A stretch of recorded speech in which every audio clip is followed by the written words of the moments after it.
This is the Maine Report, a public affairs program produced by the New England School of Communications.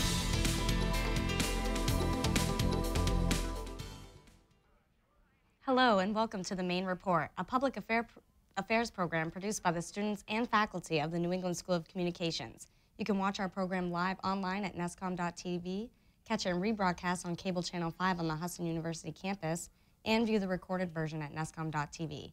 Today we are looking at the issue of same-sex marriage. Back in 2009, Mainers repealed a law that would have allowed same-sex couples to marry. But this year, supporters gathered enough signatures to put the issue back on the ballot for 2012. Maine voters will decide the fate of same-sex marriage yet again on Tuesday, November 6th.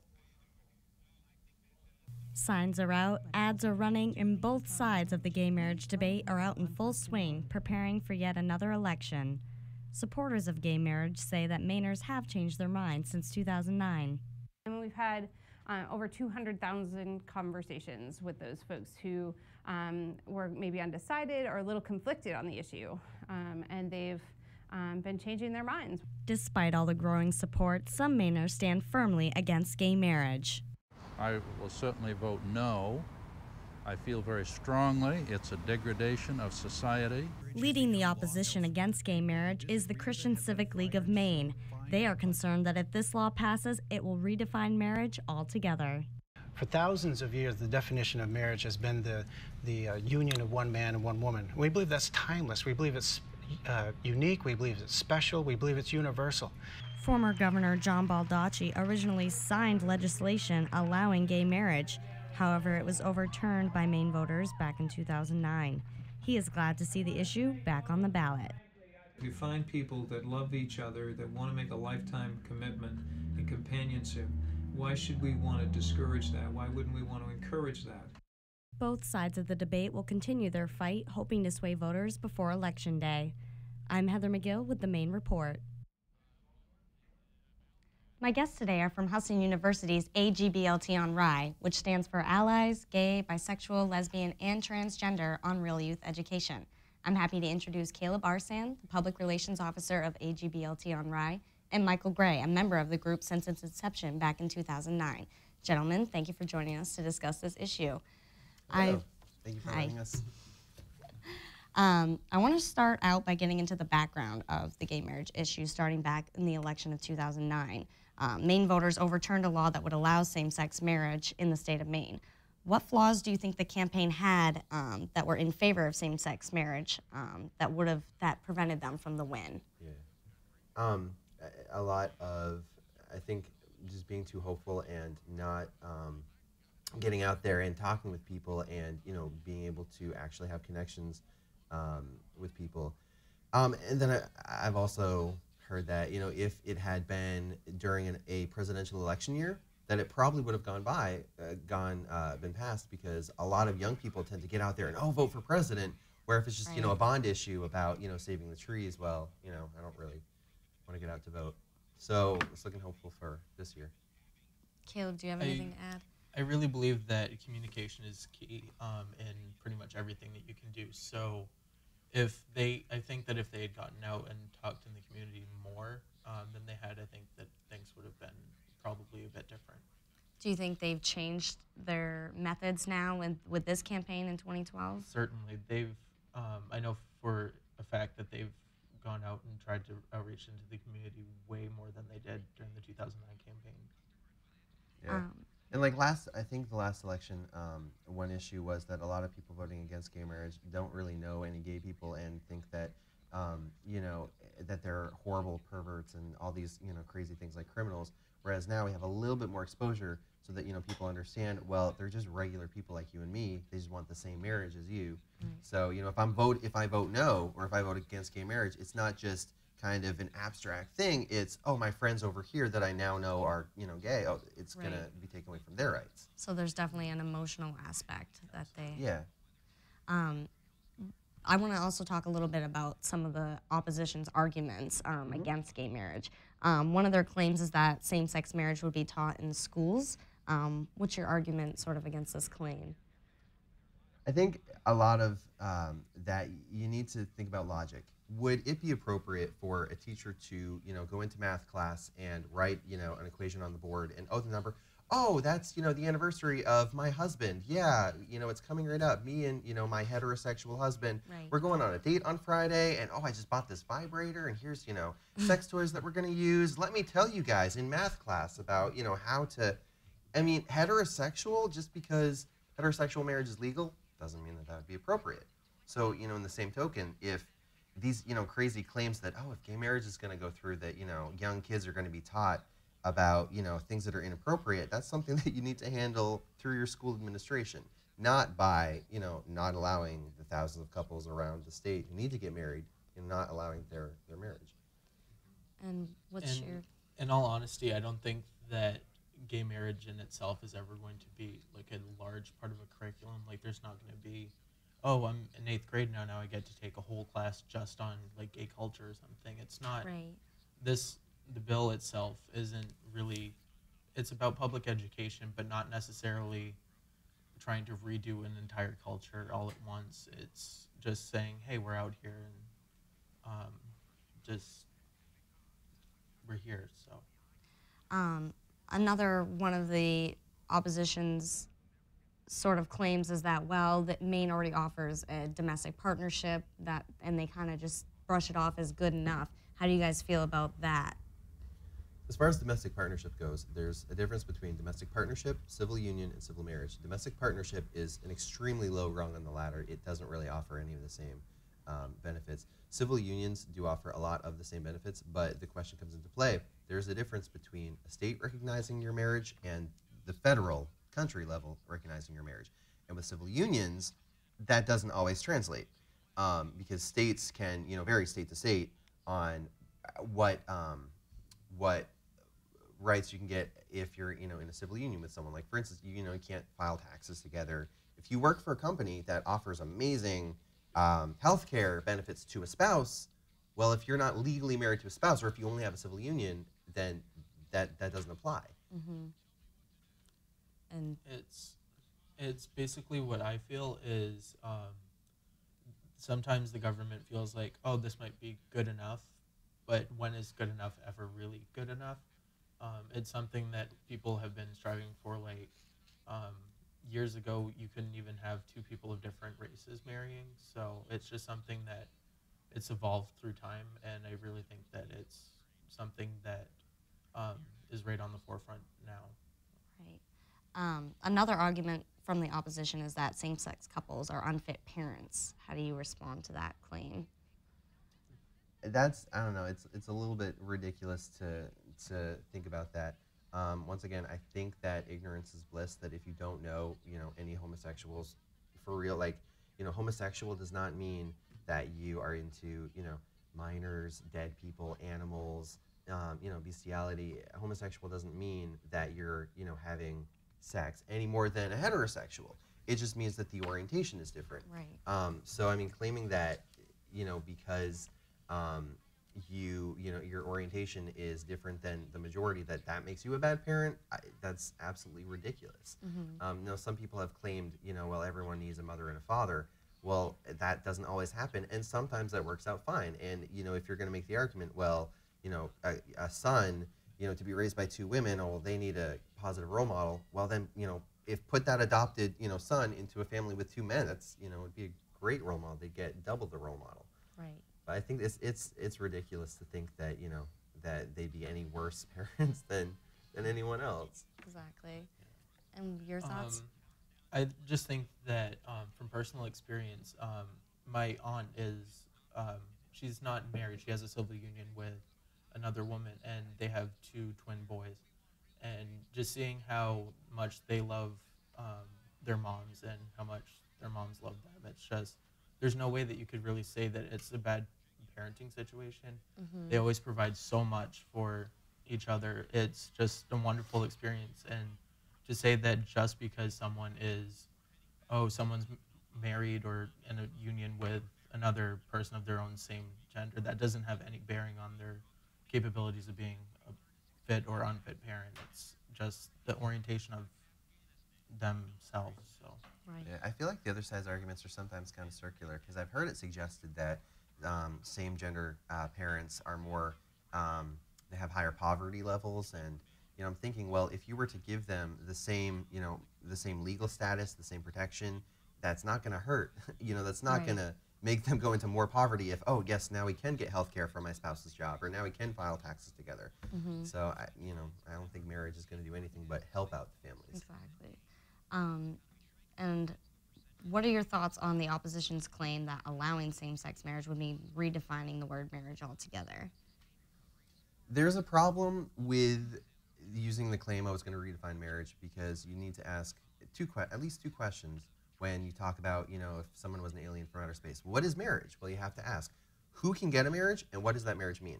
Well, right now, in a heterosexual sense, any man and any woman can get a marriage. They have to be legal citizens. They have to be, at least a certain age. They have to be not dead. They have to be not a pig or, an animal. Right. Obviously, they have to be human. And then the marriage is a union where, that other person is the most important person in your life. They can make all your decisions. Like, for instance, if you were to, a medical emergency would happen and you would go in the hospital. So that's what a marriage is. It's a union. So to say that, because we're going to change who can get a marriage, that doesn't redefine marriage. That just redefines who can get one. Now, if you were to have a husband marry two wives, that does redefine what a marriage is, because then you'd have a V shape. Or if one of those women wanted to marry another man, does that mean that that man and that this man are married? So that's the reason why polygamy isn't legal, because it does complicate and confuse marriage, and there's too many loopholes, and it just wouldn't make sense, because you don't have that one other person who's the most important person in your life. Right. I've also heard back with the 2009 election and even this election, a lot of people against it will make pretty hurtful, discriminatory comments just about if gay marriage is allowed, does that mean is the next step marrying animals or encouraging polygamy? And I noticed you touched on that, so I wanted to talk about that a little bit. How do you, as members of the gay community, how do you explain these remarks from people? I think it's pretty much just ignorance. Unless you really know someone on the level that you can really connect with them emotionally, or even just like, hey, how are you doing? You can say that to anybody, but when you really get to know someone, you get to know their true colors. It's not every gay guy wants to have like a relationship with as many men as possible. They just want what everyone else wants. They want to be able to settle down someday and just like have that American dream kind of white picket fence family situation. It's just like everyone thinking that, oh, well, if we're going to have two men or two women together, then it's just going to create more issues and like crime and stuff like that. It just seems really ignorant to believe anything like that. Right. Yeah. I mean, everything in life is all about finding the perfect balance. Just to think of a crazy example with food, if I don't want to be obese, that doesn't mean I'm never going to eat. It just means I need to eat the appropriate things. So with marriage, we could have a law that said, oh, everyone who is going to get married, you have to be, within 10 years age of each other, and you have to be the same race, you have to be the same religion. We could make a lot of restrictions on marriage. Maybe society would be better at, but we're not going to take away freedom for people to get married. And in the same way, a lot of people claim, oh, well, next we're going to be marrying our TV sets. Well, if we have two adult members of society, they're not minors. We have decided, we know a 2-year-old wouldn't be able to get married. What about a 10-year-old or a 16-year-old? Well, we have to come up with these ages, and maybe they're not the perfect ages, but everyone agrees that, this age makes you legally an adult. Right. That's why we don't allow pedophilia, because, we do want to protect the kids so that if they do want to marry someone, they just have to wait a few years. Same thing with, if you are, dead, you don't have any rights. If you are an animal, animals are not U.S. citizens. They can't sign their name in legal ceremonies. I mean, they don't have inherent rights. But to compare gay marriage to bestiality is a little bit offensive, to think that, two consenting adults, oh, well, that's the same as, I could be a dog and it would be the same thing. Well, I'm not a dog. I'm a Maine citizen. I just want the same rights as you. Yeah. I think that basically when they say don't redefine marriage, who gave specifically them the right to define marriage? It was never physically defined in a legal sense until fairly recently, and when countries are founded, then they go through, okay, this is what we're going to call marriage. And before then it was, and it even precedes times of the Bible, which is what the opposition usually seems to take, is they take the Bible into consideration. Oh, the Bible says it's between one man and one woman. The Bible never physically says anything about marriage in between two men or two women. It's not really touched on as a marriage between those two. I don't think that they can say that we can't redefine marriage when they didn't have the right to define it in the first place. Because marriage has changed a lot. A few hundred years ago, colonial America, it was pretty relatively common to have an 11-year-old girl married off to a 60-year-old merchant, and it was just to produce children. Marry them off as soon as you can. Produce kids. Well, we don't allow that anymore. We don't allow polygamy anymore. We don't allow slave-type marriages anymore. Yeah. So I don't think it's a bad thing that we're broadening the term of what marriage is. And you touched on the religious aspect a little bit, and I wanted to get into that and how it compares to the 2009 election, where some of the downfalls, it seems, is the wording in 2009 was very confusing and misleading. It did have the that religious organizations were exempt from performing these marriages. Now, here in 2012, they don't have that clause in there. How do you guys think that affects the campaign? I thought it was kind of interesting that I had originally heard a few months ago the question was going to read, do you want to allow same-sex couples to get marriage licenses and also protect the liberty of, saying churches cannot get sued. If a religious organization does not want to perform a wedding, that's fine. And I was kind of dismayed a few weeks ago to hear that had been taken out of the official ballot question. So now it just reads, do you want to give marriage certificates to same-sex couples? And I thought, oh, well, is that going to affect churches? But I found out that wording had been taken out by a Republican, Charlie Summers, who was already against gay marriage. And the only reason he took that out was because he said himself, because of the First Amendment, it's not necessary because it's already assumed. And if you can go online to the Maine government website and look up what the actual law is going to read. And Section 3 is about religious exemption. And it clearly says that no member of the clergy, no church, religious denomination, you don't have to perform this wedding, and it's not going to be the basis for a lawsuit or liability. It does not affect the tax-exempt status of the church. So it's already clearly laid out in the law that churches will be fine. They don't have to perform weddings if they don't choose to. But there are also many other churches that do really want to perform weddings for gay couples in their congregation, and this new law will allow them to do that. It's basically it's about freedom of choice, and when that part of the bill was taken out, it just left a lot of assumptions, and you can never really guarantee that people will all assume the same thing. We all have our different ideas and our different thought patterns and abstract thoughts. There's no real way to say, oh, I'm just going to assume that by having this one ballot question that's just a sentence long, okay, I don't think that's going to affect my church going, or it's not going to affect anything else. It's just this kind of thing. It just seems kind of a bad decision to have negated part of the bill that really could have, I think, helped the bill go through. Right. I also wanted to take a look at a couple of the opposition's ads that they have airing. Okay. So we can roll the first ad. If question 1 passes redefining marriage, we can expect consequences for Mainers. I was a successful school counselor in Maine for over 20 years, once nominated as Teacher of the Year. Yet, when I supported traditional marriage, they tried to get me fired. They went after my state license, claiming that supporting marriages between one man and one woman was discriminatory. When gay marriage has become law elsewhere, people who disagree with it have been fired, sued, fined, and punished. Don't redefine marriage. Vote no on question 1.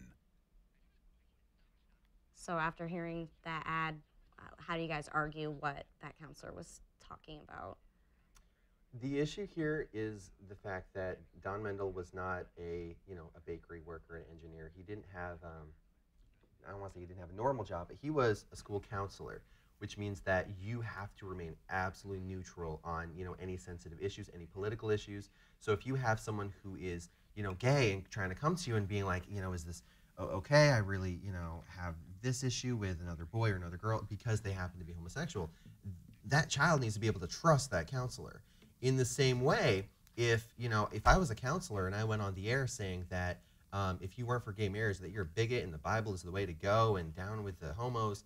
Well, that's, you know, the same issue.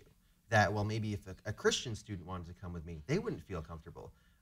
So the issue with Don Mendel is that he did, in my opinion, I think what he did was inappropriate to choose to go on the air on one side of a political issue while you're a school counselor in the school. However, he was not fired. There was no tarnish on his record. When he retired, you know, he didn't have anything on his record because, you know, the case was dropped. So even then, when gay marriage wasn't even legal, so gay marriage wasn't the issue here legally, you know, he was still fine. I just think that this is kind of a poor attempt for our opposition to try to reach out to people that are just like assuming bad things. They'll just like cement their decisions. Oh, well, if I take a position, maybe I'll just get like shot in the street or something. I don't want to have anything bad happen to me. It's just, it seems like a really poor example of, yet again, an overall issue is ignorance. And ignorance is bliss. People don't take the time to go out and think, oh, well, I'm going to go talk to him or try to find out his real story. Maybe this isn't exactly what it seems. Media isn't always what it seems, and a lot of people take that for granted. There's another ad that I want to show, so we can go ahead and air the second ad. Marriage as a man and a woman has served Maine for hundreds of years. Marriage is more than what adults want for themselves. It's also about the next generation. Maine law prohibits discrimination against gays and lesbians, and same-sex couples already have the legal protections of marriage in virtually all matters. Anything remaining can be addressed without redefining marriage. Every Mainer has a right to love whom they choose, but nobody has a right to redefine marriage. Please vote no on question 1. So did you guys hear some of the points made in that ad? Yeah, so one of the points that she said was that, you know, civil unions are virtually the same as marriage. Virtually would be the key word. It's not the same. If you were to fill out, you know, an application for something and it would say, you know, what's your marital status? Are you single? Are you married? Are you divorced? You could get in a lot of trouble if you, you know, check on married, if you are in a civil union with someone, or if you, you know, click on single, if, well, you're not single. So virtually the same is basically, I think it is like saying you can get on the same bus, you just have to sit in the back. And then another issue, you know, they were talking about, you know, redefining marriage, and marriage should be between one man and one woman. You need to stand up for traditional marriage. The problem with that argument is that no one's attacking traditional marriage. Traditional marriage is great. It produces, you know, children. We need procreation. That's not going to change. The legal marriage status between men and women in the state will not change whatsoever. We're going to recognize the marriages between, you know, the adults who do happen to be the same gender. So I think it's a little bit misleading when they keep on saying, you know, oh, let's protect traditional marriage. You know, we'll protect it from the couples who need it. We and we kind of touched on this too about businesses getting politically involved. Just last week, Truergy's Family Orchard in Levant received huge backlash on their Facebook page after they had posted "No on One" signs there. What are your thoughts on that? Just the arguments and everything that occurred on Facebook. A lot of the Yes on One supporters are getting a lot of flack for it, for being disrespectful. Yeah. I think that respect is a big part of it. I guess in a way they do have their right to their opinions. We all have our right to opinions, obviously. But when you mix your personal rights and your company's outward appearance, of course you're going to have the people that are like, I don't like your opinion, so I'm not going to go to your business, if you're trying to mix your personal life and your business life. Down in Florida, there was actually someone who says, if you're voting for Obama, don't come to this hospital, and they received huge backlash over that too. It's personal lives needs to stay personal, and work lives need to stay at work. Yeah, I think it was a huge, I read a lot of the comments, it was a huge comment explosion over something that I didn't see as a huge issue. I do disagree with the farm putting up the sign on their property, not just, you know, the house's property, but on the business property. I don't think you should mix politics with business. Personally, I would boycott them, But, you know, but I wouldn't say, oh, they're, you know, hateful and let's burn them, you know, the business to the ground. Yeah. So, I mean, they do have their right for their opinion. While there have been fights on the internet over this issue, there's also been physical altercations. Actually, one man in Scarborough drove up on a sidewalk where people were placing no on one signs, and there were children there as well, in an attempt to try and knock the signs down. The opposition is saying that these radical yes on one supporters are going to extreme means to silence their opponents. What are your feelings on this kind of radical behavior? I feel like, in a way, this is kind of reminiscent of some Americans' beliefs, like on 9/11. Not all Muslims are the extreme terrorists that flew the planes into the World Trade Center. There's different degrees. There's the extremists, and then there's just like the everyday people, and everyone's always going to have like some extreme view, or they might have another view that's just like, oh yeah, I guess I kind of feel like this, but I'm not really going to say it to people. It's different degrees, and if you define the entire, like everything that happens around just the one incident, then everyone's going to look bad in that one culture. Yeah, one of my favorite quotes I ever heard was, "Do not judge a movement by its followers. Judge it by its leader." You know, a lot of times we might be turned off by, you know, someone who's following something like, you know, maybe some people who do go to a church are very hateful toward gay people, and maybe some, you know, someone who is for yes on one would steal the signs of, you know, no on one. I don't think that's inappropriate. I don't think that's appropriate to, you know, to try and to hurt people, or to even to steal signs, to defame signs, to, you know, if someone wants to put a sign up, I'm just going to leave it and, you know, be respectful to it, even if I don't agree with it. But at the same time, you need to look at, well, what's the actual issue here? The behaviors of people who might put up a certain sign, that doesn't change the wording of the law or the wording of the ballot question. Right. You know, this isn't saying, you know, do you think that it should be legal for people to steal the signs of, you know, no on one, but not, you know, the issue is simply, do you want to allow gay people to get married? That's what it comes down to. Right. I just want to kind of wrap this up now with one final question. What do you guys think Mainers have changed their minds since the 2009 election? And do you think it's going to pass this time? A little bit. I know there's a stereotype, but it's true that younger people tend to be more liberal and tend to, you know, be more for gay marriage, and older people are more for traditional marriage. So we have had 3 years go by, and that's 3 years of, you know, 15-year-olds who are now legal to vote, and then, you know, older people who aren't with us anymore. So I do feel a little bit more confident that we've also gotten the message out. You know, I think a lot of change is happening with, you know, Mainers now having been introduced to gay people, whether they were working for the organization, knocking on doors, canvassing, or whether it's just, you know, day to day in your school, work. So I think that, you know, change is coming. Well, that's all the time we have for today, guys, but I really appreciate you coming on the show and discussing this. Thank you for the opportunity. No, absolutely. That's all the time we have for this program. I want to thank Caleb and Michael for joining us. As I mentioned at the top of the show, you can watch a rebroadcast of this program on cable channel 5 on the Husson NESCOM campus and online at nescom.tv. This program is produced by the students and faculty of the New England School of Communications. Their names will follow. I'm Heather Megill. Thanks for being with us. We'll look for you again next time.